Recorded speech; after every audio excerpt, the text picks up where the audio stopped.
Temperature, ठीक है, एक वर्ड आता है टेम्परेचर और एक वर्ड आता है हीट, ठीक है, दो चीज़ें होती है बेटा, और इन दोनों चीज़ों में काफ़ी बड़ा सा डिफरेंस है। एक है एनर्जी और एक है पैरामीटर, समझ रहे हैं बात को, एक है एनर्जी और एक है पैरामीटर। तो हीट क्या है बेटा, हीट आपकी एनर्जी है, ठीक है, और ये आपका मेजरिंग पैरामीटर है, ठीक है। तो हीट कितनी लिबरेट हुई या हीट कितनी एब्जॉर्ब हुई, ये जिस पैरामीटर से मेजर करते हैं उसको कहते हैं टेम्परेचर। ये बेसिक सा डिफरेंस है, लेकिन बच्चे इसमें गोल झपोल होते हैं, तो आपको ये ध्यान से याद रखना है, क्लियर है ना। अब हीट कैसे हम देखेंगे, आप सन में बैठे रहो, आपको बॉडी हीट होने लगेगी, गर्म जैसा महसूस होगा, पसीने आने लगते हैं, all these are the effect of heat.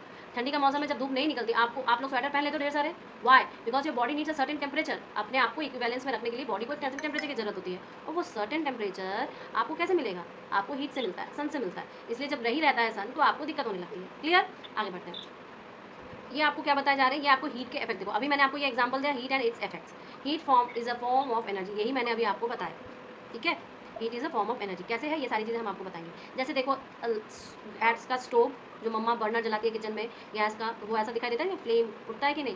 सन, ये आपका रेडिएटर, ये आपका कैंप फायर, जो आप पिकनिक वगैरह में कैंप फायर जलाते हो लकड़ियों से।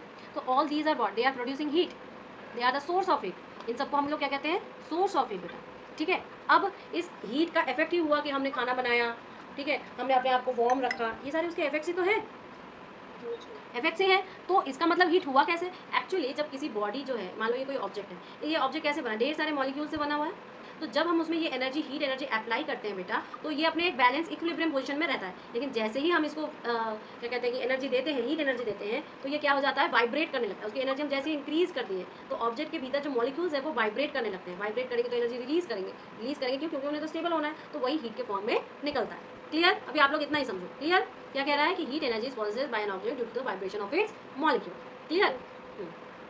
अब आगे देखिए, आगे ये कह रहा है कि यही जो आप object becomes hotter when it receives energy, it becomes colder when it loses energy. यही तो मैंने आपको अभी बताया कि बॉडी में अगर हीट, ये जो ऑब्जेक्ट है इसमें अगर मैं हीट एनर्जी दे रही हूँ तो इसका टेम्परेचर राइज कर जाएगा, इसका टेम्परेचर राइज कर जाएगा। लेकिन अगर मैं इसे हीट निकाल रही हूँ तो इसका टेम्परेचर क्या हो जाएगा, डिक्रीज करेगा। जब किसी बॉडी का टेम्परेचर डिक्रीज करता है तो मैं उसको कोल्ड कहती हूँ, जब किसी बॉडी का टेम्परेचर इंक्रीज करता है तो मैं उसे क्या कहती हूँ, हॉट।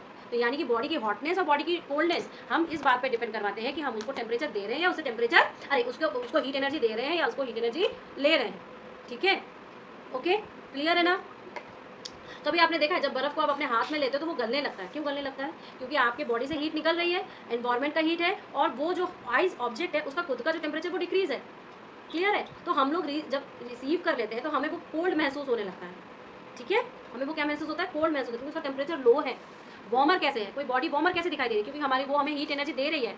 देखो, when you touch a cup of coffee it feels hot, if you hold the cup sometime you find that your hand becomes warmer, this is because heat flows from the cup to your body hand, and when the two objects are in contact heat always flows from higher order object to colder objects। समझ में आया। देखो इसी तरह piece of ice, when hands become colder and the ice melts, this is because heat flows from your hand to your ice। यही तो मैंने अभी बताया आपको, दो कंडीशंस होते हैं बेटा जी, क्या क्या, कि आपको कोई बॉडी हॉट समझ में आ रही है और आपको कोई बॉडी कोल्ड समझ में आ रही है। हॉट समझ में आ रही है, इसका मतलब क्या कि वो ऑब्जेक्ट हॉट है और हमारा हाथ ठंडा है, समझ लो, ऑब्जेक्ट हॉट है और हमारा हाथ ठंडा है, तो क्या हुआ कि ऑब्जेक्ट से हीट हमारे हाथ को आ रही है, इसलिए हमें वो हॉटर समझ में आ रहा है। लेकिन जब भी हम आइस पकड़ते हैं तो ऑब्जेक्ट ठंडा है, हम हॉट हैं, तो हम क्या करेंगे, अपनी हीट उस ऑब्जेक्ट को दे देंगे, तो हमें वो क्या महसूस कराएगा कि ठंडा है। क्यों, क्योंकि अभी हमने पढ़ा कि जब हीट एनर्जी आती है तो वो हॉटर हो जाती है, जब हीट एनर्जी जाती है तो वो कोल्डर हो जाती है, क्लियर, कोल्डर हो गई। और एक चीज़ और है कि हमेशा हाई टेम्परेचर से लो टेम्परेचर की ओर हीट फ्लो करती है। हीट कहाँ से फ्लो करती है बेटा, हाई टेम्परेचर से लो टेम्परेचर की ओर। इसका मतलब ये हुआ कि हॉटर बॉडी से लोअर बॉडी में क्या होगा, हीट का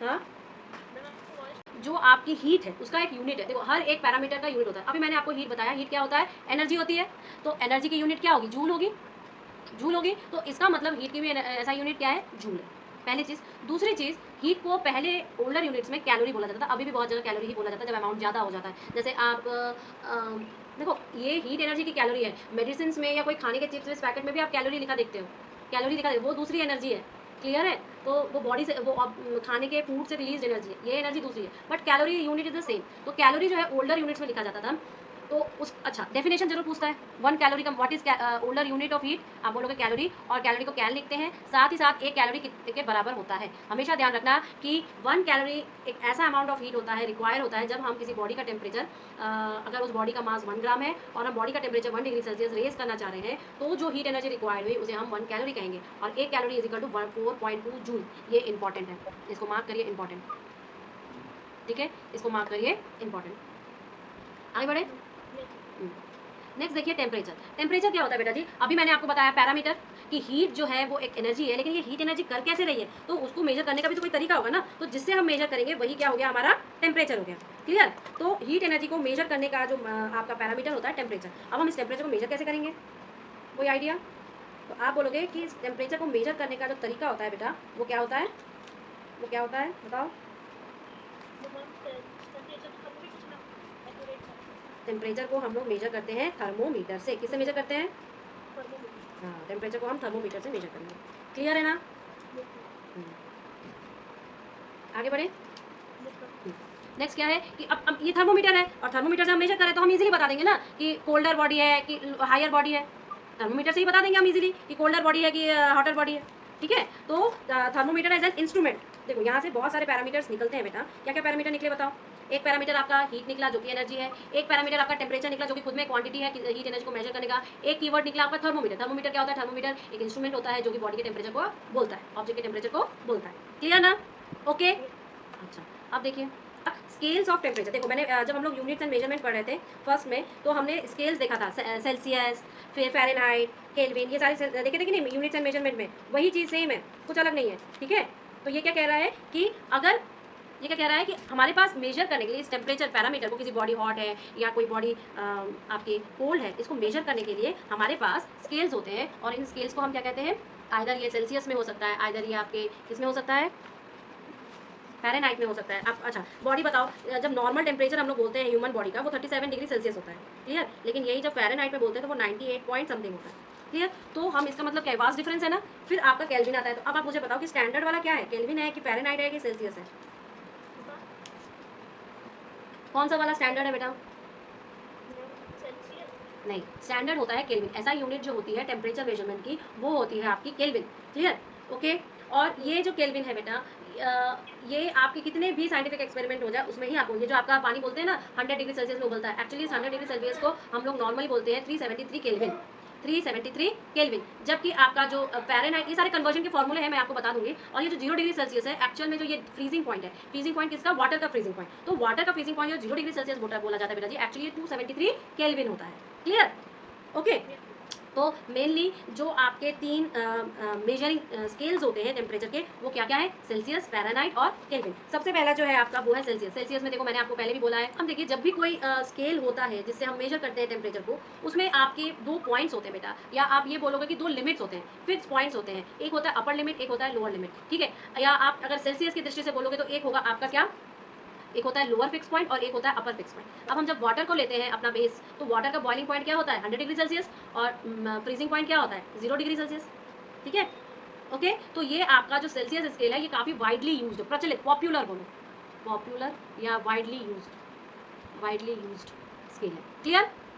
दूसरा आपका जो होता है वो होता है फ़ारेनहाइट। क्या होता है? फ़ारेनहाइट। फ़ारेनहाइट वही मैंने बॉडी टेम्परेचर के रेस्पेक्ट में आपको बोला, इसका भी मेल्टिंग पॉइंट और बॉइलर पॉइंट होता है, लेकिन ये ओल्डर सिस्टम होता है। ठीक है। जैसे ही जैसे ही मैंने आपको फ्रीजिंग पॉइंट और बॉइलिंग पॉइंट बताया वाटर का, तो अगर फ़ारेनहाइट के केस में थे तो फ्रीजिंग पॉइंट हो जाएगा 32 डिग्री फ़ारेनहाइट और बॉइलिंग पॉइंट हो जाएगा 212 फ़ारेनहाइट। ये आपसे पूछेगा, फिल इन द ब्लैंक्स में भी पूछ सकता है आपसे, ये ट्रू एंड फॉल्स में भी पूछ सकता है, या शॉर्ट आंसर्स में भी पूछ सकता है, वन वर्ड आंसर में।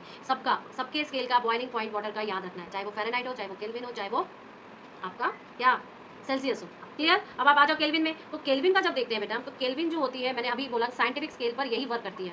जितना भी हमारा साइंटिफिक स्केल है उसमें केल्विन ही वर्क करती है। तो केल्विन का मिनिमम टेम्परेचर क्या है? 0 डिग्री सेल्सियस। और केल्विन जिसे हम एब्सोल्यूट जीरो भी कहते हैं। तो एक क्वेश्चन लिखिए, what did you mean by absolute zero? मैं आपको एक चीज़ और बताऊंगी कि जब हम सेल्सियस को देखते हैं, सेल्सियस, तो सेल्सियस में 0 से लेके आपके 100 डिग्री सेल्सियस है, तो इसमें बेटा जी 100 डिविजन्स होते हैं। कितने डिविजन्स होते हैं? 100 डिविजन्स। लेकिन जैसे ही हम फ़ारेनहाइट में आते हैं ना, तो यहाँ पर क्या है? 32 डिग्री फ़ारेनहाइट और 212 डिग्री फ़ारेनहाइट। वाटर का बोल रहे हैं, वाटर का बोल रहे हैं क्या, फ्रीजिंग एंड बॉइलिंग पॉइंट। तो इसमें 180 डिविजन होते हैं। कितने डिविजन होते हैं, 180 डिविजन। ये ध्यान रखना, आपसे पूछ सकता है कि फ़ारेनहाइट में बॉइलिंग और फ्रीजिंग पॉइंट में कितने डिविजन होते हैं। अब ये एब्सोल्यूट टेम्परेचर तो समझ में आ गया कि ये जो 0 डिग्री केल्विन होता है यही हमारा क्या होता है, एब्सोल्यूट टेम्परेचर। पहली चीज़, केल्विन में कभी भी नेगेटिव टेम्परेचर हम लोग लेते ही नहीं है। केल्विन स्केल में कभी भी नेगेटिव टेम्परेचर नहीं होता है। और ध्यान रखना, ये जो आपका एब्सोल्यूट टेम्परेचर होता है, इस टेम्परेचर पे मॉलिक्यूल का कोई भी मूवमेंट नहीं होता है। There is no movement in the molecules. Clear? Clear. तो अब जब हम वाटर के रेस्पेक्ट में ही सबको डिफरेंशिएट करेंगे, तो जब हम वाटर के रेस्पेक्ट में डिफरेंशिएट करेंगे तो हम कहेंगे जो फ्रीजिंग पॉइंट वाटर का होगा वो 273 केल्विन होगा और जो बॉइलिंग पॉइंट होगा वो 373 केल्विन होगा। क्लियर। तो इसलिए Celsius 8 degree Celsius is equal to 273 plus Kelvin, 273 plus 1 Kelvin. Clear. हाँ, ये लिख लीजिए साइड में। ये डायग्राम कह रहा है बेटा कि उसने 3 स्केल्स बनाए, सेल्सियस स्केल, फ़ारेनहाइट स्केल और केल्विन स्केल। ठीक है, 3 स्केल्स में उसने सबको एक वाटर के रेस्पेक्ट में ही बताया है। ये आपका माइंड, क्योंकि हमें 0 केल्विन का सबका कंपैरिजन करना है, इसीलिए मैंने यहाँ पर -460 डिग्री फ़ारेनहाइट, -273 डिग्री सेल्सियस ये सारी चीज़ें लिखी हैं। ये सारी चीज़ें लिखी हैं क्यों, क्योंकि ये जो बॉइलिंग पॉइंट है ये तो सेल्सियस में 100 डिग्री सेल्सियस हो जाएगा, फ्रीजिंग पॉइंट 0 डिग्री सेल्सियस, लेकिन जब हमें केल्विन से रेस्पेक्ट कराना है तो नेगेटिव आ जाएगा। अभी मैंने आपको बोला कि केल्विन का नेगेटिव नहीं होता। देखिए केल्विन का नेगेटिव होता है लेकिन फ़ारेनहाइट का नेगेटिव होता है। फ़ारेनहाइट में भी वही कि बॉइलिंग पॉइंट 212 में फ़ारेनहाइट में होगा, फ्रीजिंग पॉइंट 32 फ़ारेनहाइट में होगा, लेकिन जब हम 0 का फ़ारेनहाइट का कंपैरिजन करेंगे तो ये -460 डिग्री फ़ारेनहाइट हो जाएगा। क्लियर? क्लियर है ना? चलो इसको प्रैक्टिस करना है बहुत ज़्यादा। अब यही वही चीज़ आपको बताई गई है, लेकिन यहाँ पर एक रिलेशनशिप होता है बेटा आपके सेल्सियस और केल्विन में। ये मैं आपको बताना चाह रही थी, ये वाला रिलेशनशिप। और इससे न्यूमेरिकल्स आ सकते हैं, कोई संशय नहीं है इसमें आने के लिए। क्लियर? क्या है न्यूमेरिकल में कि ये डिविजन्स के ऊपर डिपेंड करता है, लेकिन आप सिर्फ इतना जानो कि अगर केल्विन से सेल्सियस में कन्वर्जन करना हो, केल्विन से सेल्सियस से केल्विन में कन्वर्जन करना हो, तो आपको ये 273 डिग्री एक बार प्लस और एक बार माइनस करना पड़ेगा। ठीक है, आगे बढ़े।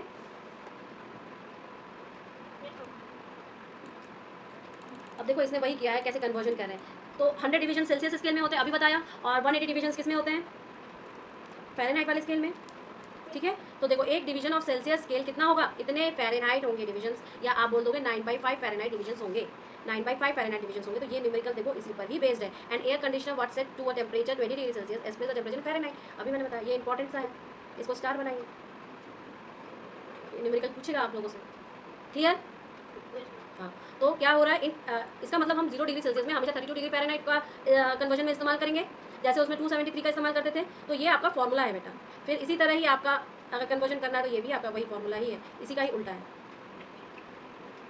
क्लियर है? तो आप एक कॉपी में इसको मुझे इफेक्ट्स ऑफ हीट क्या कह रहा है कि अब तक तो मैंने हीट को एनर्जी फॉर्म में बोला, हीट कैसे मेजर करते हैं, जो पैरामीटर टेम्परेचर से मेजर करते हैं, टेम्परेचर के स्केलिंग्स के बारे में बताया कि किस स्केल से, यूनिट से टेम्परेचर को मेजर करते हैं, एवरीथिंग वी हैव डिस्कस। अब हम लोग देखेंगे कि जो हीट एनर्जी है ये इफेक्ट क्या डालती है, व्हाट आर द यूज, मतलब इफेक्ट होगा तभी हम उसको अपने हिसाब से यूज़ कर पाएंगे। तो अभी हम लोग इफेक्ट करेंगे। ठीक है, अब देखो इफेक्ट में सबसे पहला क्या है बेटा कि जब हम किसी बॉडी में हीट एनर्जी को सप्लाई करते हैं तो उसमें 2-3 चीज़ें हम उस बॉडी में इफेक्ट के रूप में नोटिस करते हैं या ऑब्जर्व करते हैं। क्या क्या? उसका टेम्परेचर बढ़ जाता है और बॉडी और ज़्यादा हॉटर हो जाती है, उसका साइज़ बढ़ जाता है इसलिए बॉडी एक्सपैंड कर जाती है, उसका स्टेट भी चेंज हो सकता है। ठीक है, यानी कि सॉलिड से लिक्विड और फिर लिक्विड से गैस, वो ऐसा भी हो सकता है, इसलिए बॉडी जो जहाँ पर जिस पर हमने ऑब्जेक्ट पर सप्लाई किया है हीट, वो अपना स्टेट भी चेंज कर सकता है। तो ये तीनों चीज़ें काफ़ी इंपॉर्टेंट हैं जब हम बोलते हैं कि हम किसी बॉडी में हीट सप्लाई किए हैं या इफेक्ट्स ऑफ हीट को एनालाइज करते हैं। क्लियर है? इफेक्ट ऑफ हीट को एनालाइज करते हैं। अब देखो राइजिंग इन टेम्परेचर कैसे देख सकते हैं। मान लो हमने कोई बॉडी है और उस बॉडी को हमने एक टेम्परेचर पर रखा। अब हमने जिस टेम्परेचर पर उसको रखा, मान लो रूम टेम्परेचर पर ही रखा है, तो पहले हम उस बॉडी का टेम्परेचर नोट कर लेंगे। फिर क्या करेंगे, फिर हम उसमें थोड़ा सा हीट देंगे। ठीक है, अमाउंट ऑफ हीट हमने नोट कर लिया, चलो कोई दिक्कत नहीं है। ठीक, फिर जब हम हीट देने के बाद फिर से टेम्परेचर को नोट करेंगे तो हमें वो बढ़ा हुआ टेम्परेचर मिलेगा, पहले वाला टेम्परेचर सेम टू सेम नहीं मिलेगा। क्लियर? अच्छा, पहली चीज़। दूसरी चीज़ हम ये बोलेंगे, मान लो कि कोई मेटल ए है, कोई ऑब्जेक्ट ए है और कोई ऑब्जेक्ट बी है।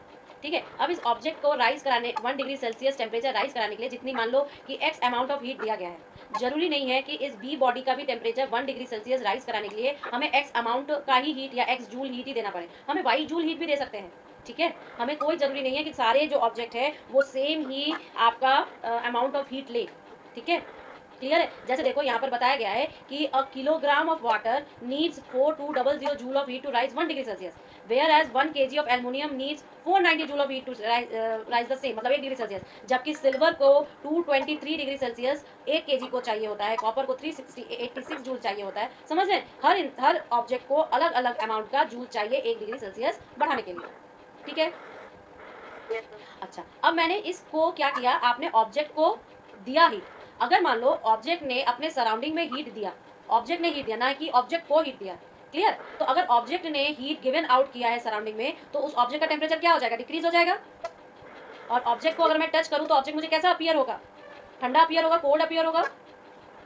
ठीक है, तो याद रखना, the amount of heat given out for a degree fall in temperature is equal to the heat needed of an equal rise in temperature. मतलब अगर कोई ऑब्जेक्ट ए है, उस ऑब्जेक्ट ने 1 डिग्री सेल्सियस टेम्परेचर चढ़ाने के लिए अगर x जूल लिया है, तो उसी ऑब्जेक्ट ने 1 डिग्री सेल्सियस टेम्परेचर गिराने के लिए x जूल ही हीट लिबरेट करेगा, x जूल हीट ही लिबरेट करेगा। क्लियर? तो ये इंपॉर्टेंट पैरा है बेटा, ये पैरा इंपॉर्टेंट है। क्लियर? दो चीजें समझ में आ गई, राइज और हीट का इफेक्ट। हीट का इफेक्ट क्लियर हो गया ना? क्या क्या है हीट का इफेक्ट बताओ? एक तो जितना हीट दोगे सब मेटल के लिए समान नहीं है। दूसरी चीज क्या है बताओ? मैम पहले जब हम लोग उसको जब एक जो भी सॉलिड फॉर्म का मेटल है उसको हीट देंगे तो मैम पहले वो जो ऑब्जेक्ट होता है उसका जो अगर 1 सेल्सियस जैसे ही हम हीट पास कर रहे हैं, ऑब्जेक्ट का साइज पहले एल था, अब वो एल प्लस सम डेल्टा एल हो जाएगा। ठीक है, उसका हाइट क्या हो जाएगा? उसका जो साइज है वो चेंज हो जाएगा। अब ये बहुत अच्छा एग्जांपल है, एक डिमॉन्स्ट्रेशन है, आपको एग्जाम में पूछ भी सकता है कि अगर मान लो एक आपका रिंग है और इस रिंग से ये बॉल इजीली निकल जा रही थी, ठीक है, बिफोर हीट। अब आप थोड़ा सा हीट कर लो इस बॉल को, देखोगे कि आपका यही सेम बॉल इस रिंग से नहीं निकल पाएगा, अटक जाएगा। तो ये क्या कंक्लूजन करवा रहा है कि the ball does not fall through the ring as before, showing that it expands due to heating. Clear? जब ऑब्जेक्ट को हीट देने पर एक्सपैंड कर रहा है तो कूल करने पर क्या होगा? श्रिंक करेगा, कॉन्ट्रैक्ट करेगा। ठीक है, ओके, कॉन्ट्रैक्ट एंड श्रिंक। तो ये आपका इंपॉर्टेंट है। क्लियर ना?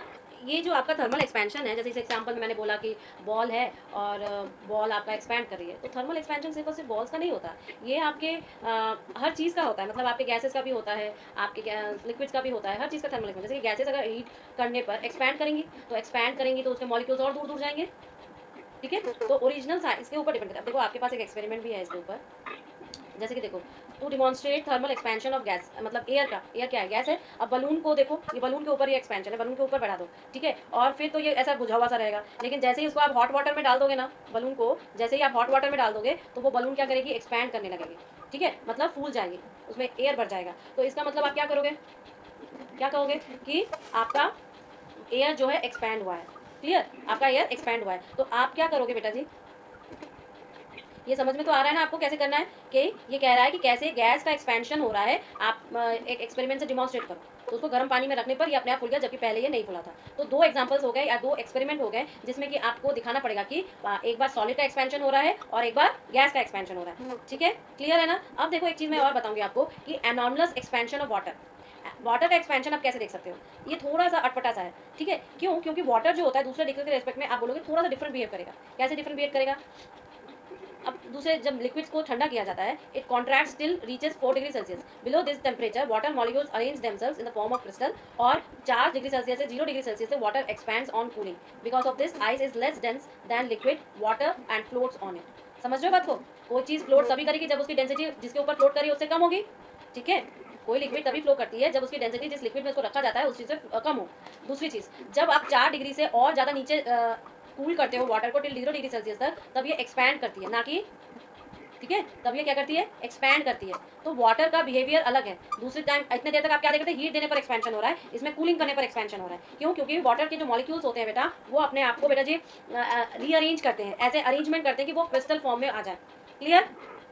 क्लियर है ना? और अभी तो रिसेंटली आइस के ऊपर बहुत सारी चीज़ें चली, आपने चाहे न्यूज़ में देखा हो या नहीं देखा हो कि आइस के डायमेंशंस पर जब उसको होता है तो उसमें इलेक्ट्रिसिटी जनरेट होती है। ठीक है, ये मैं आपको भेजूंगी आप सबको। हम लोग क्या डिस्कस कर रहे हैं? Applications of the phenomena related to thermal expansion. क्या क्या एप्लीकेशंस हो सकते हैं बेटा? जैसे मान लो थर्मोमीटर। ठीक है, थर्मोमीटर में हम लोग किसको एक्सपेंड करवाते हैं? मरकरी और एल्कोहल को।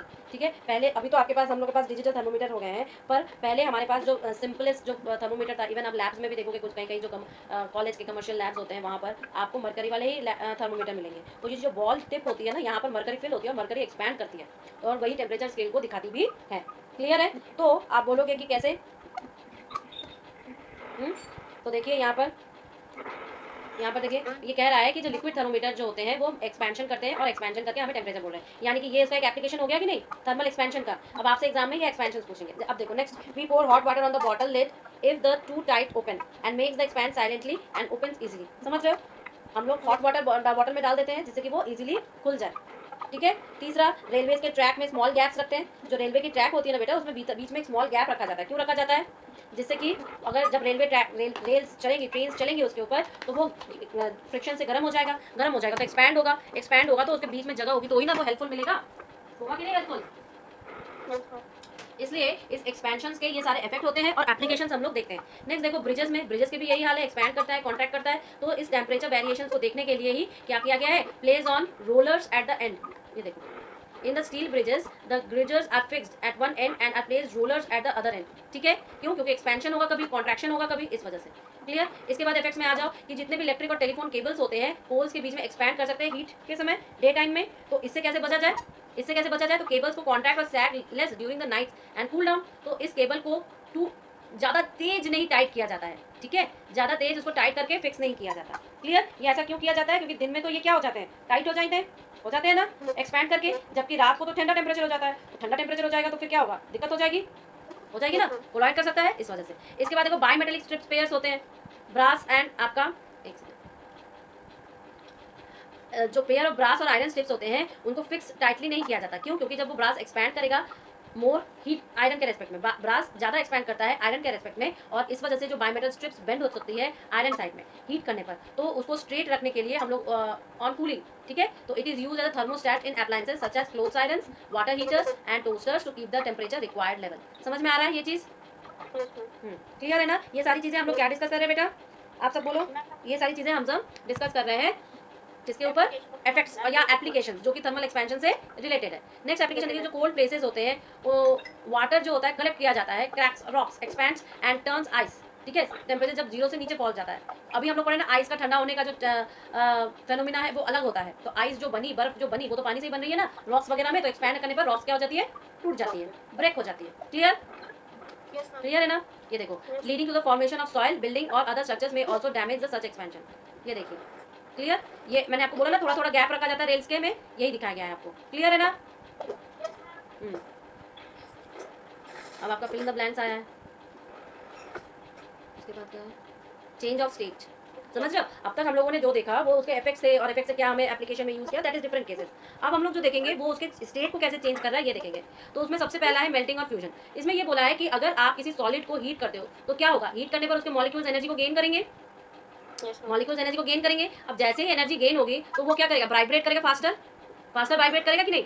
और सर्टेन टेम्परेचर पर जब इनफ एनर्जी हो जाएगी तो ये मॉलिक्यूल्स दोनों के बीच का जो फोर्स है, जिस बॉन्ड से वो बंधे हुए हैं, वो टूट जाएगा बेटा, और वो अपने स्ट्रक्चर से फ्री हो जाएगा। समझ गए? वो अपने स्ट्रक्चर से फ्री हो जाएगा, तो सॉलिड मेल्ट कर सकती है और लिक्विड में चेंज हो जाएंगे।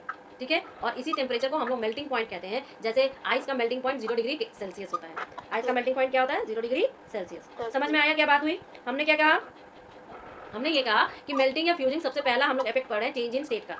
ठीक है, इसमें क्या है कि अगर कोई सॉलिड है उसको हमने हीट किया, तो यानी कि हम लोग हीट एनर्जी सॉलिड को प्रोवाइड कर रहे हैं। तो सॉलिड क्या मॉलिक्यूल से बना हुआ है, तो मॉलिक्यूल जब एनर्जी गेन करेगा तो वो जल्दी जल्दी वाइब्रेट करेगा, फास्टर वाइब्रेट करेगा, और एक सर्टेन टेम्परेचर पे वो जिस बॉन्ड से जुड़ा हुआ है वो बॉन्ड ब्रेक कर देगा, यानी कि उसका जो एक फिक्स स्ट्रक्चर है वो अपने उस फिक्स स्ट्रक्चर से फ्री हो जाएगा। क्लियर? इससे क्या होगा, सॉलिड मेल्ट होकर लिक्विड में चेंज हो जाएगी। जैसे कि आपका जिस टेम्परेचर पे ये चीज़ हो रही है उसे हम उसका मेल्टिंग पॉइंट कहते हैं। जैसे कि आपका आइस का मेल्टिंग पॉइंट होता है 0 डिग्री सेल्सियस। क्लियर है ना? अब इसके ऊपर एक एक्टिविटी है जो आपसे पूछेगा स्कूल में, ये देखिए, ये एक्टिविटी है।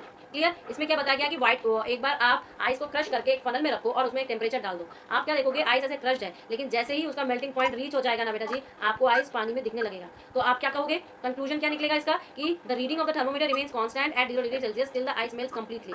This verifies the melting point of the ice. ठीक है, कांस्टेंट रहेगा। इस एक्सपेरिमेंट के ऊपर इंपॉर्टेंट लिखिए। ठीक है, इंपॉर्टेंट लिखिए।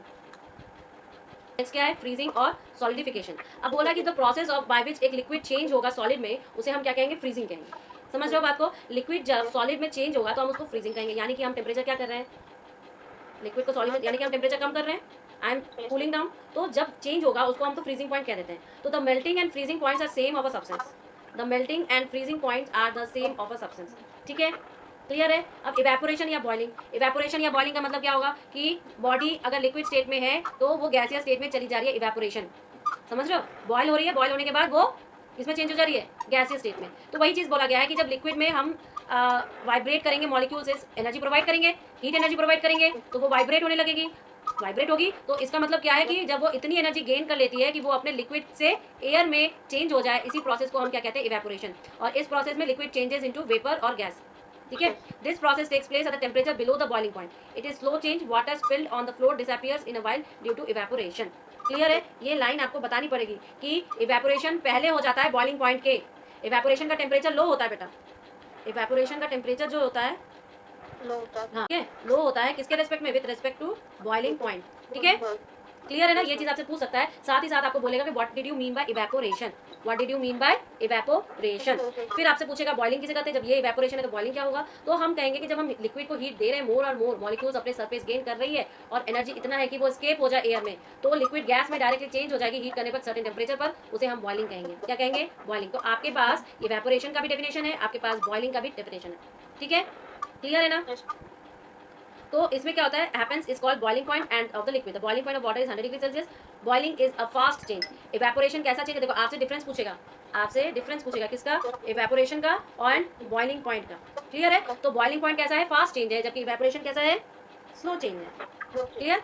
इसके बाद आ जाओ कंडेंसेशन। देखो ये सारी चीजें शायद हम लोग पहले भी पढ़े हुए हैं। कंडेंसेशन क्या है, रिवर्स प्रोसेस है बेटा वेपराइजेशन का। यानी कि कोई बॉडी तो वेपर हो गई, लेकिन धीरे धीरे जब टेम्परेचर कम होता है तो वो अपनी एनर्जी लूज करता है और खुद को टेम्परेचर ठंडा करता है, लोअर टेम्परेचर ले जाता है और बॉडी क्या होती है, कंडेंसेस। यानी कि अगर गैस है तो गैस लिक्विड में कंडेंसेशन के बाद आ जाएगी। किस में आ जाएगी? गैसियस चेंज किस में होगा, लिक्विड में। कब होगा, कब होगा बेटा जी? जब 100 सेल्सियस में पहुंच जाता है। हाँ तब हम हाँ हाँ हाँ हाँ, ठीक है। क्लियर है ना? तो स्टीम कंडेंसेस वाटर, स्टीम किस में कंडेंस होगा, वाटर में। हाँ। क्लियर हो रहा है ना चीजें धीरे धीरे? Yes ma'am. अब नेक्स्ट देखो, ये हो गया। अब कंडेंसेशन का इसमें देखो क्या दिया हुआ है, steam condensed to water when cools to 100 degree Celsius, thus this temperature is also known as condensation point of a steam. Clear? अब देखो यहाँ पर ना एक चीज आपको बताया गया है लैटेंट हीट के बारे में।